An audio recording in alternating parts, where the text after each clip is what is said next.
Hi there, Sherman here. Leaving a legacy by positively impacting people. That is my why. And I want to focus this video on identifying what your why is. Number one is I find that oftentimes people are motivated by fear. And the one thing to recognize about fear is that it should compel you to do something. So, for example, if I'm afraid that people might think that I'm not smart or I'm not good enough, then what I need to be able to do then is focus on ways that I can get better, right? So if let's say I'm in a profession of accounting and I'm a little concerned, one of the fears that I have is that some of the other accountants, my peers, or even the senior partners might find that my accounting skills are weak. Then what I want to be able to do then is jump in and dive into almost anything accounting wise that are specific to my the firm that I represent or the clients that I'm dealing with, and really put off a lot of those excess hobbies or things that really aren't sharpening my saw.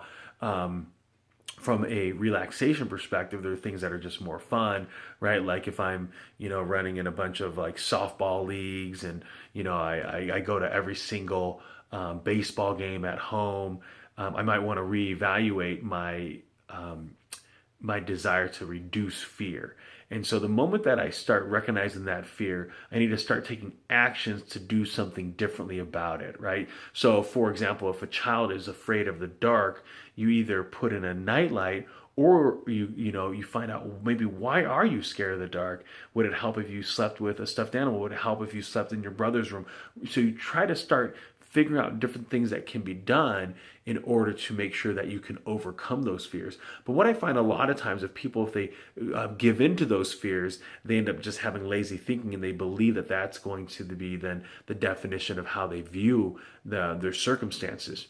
The other thing to think about as you pursue your why is oftentimes I think it's a lot easier for people to recognize what they don't want to do, which then removes a lot of things from an industry perspective when they think about their career. A lot of people don't want to do sales, so that gets rid of, the sales side of insurance and investments.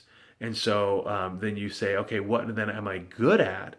What do I like doing? If I grab the newspaper, if I search online, it has nothing to do with anything. Where do I typically go? Is it health related? Is it finance related? Is it marketing related? I think you can start figuring out where your passions lie just by taking up those two questions. What don't you like? And when you have to learn something on your own, what do you learn?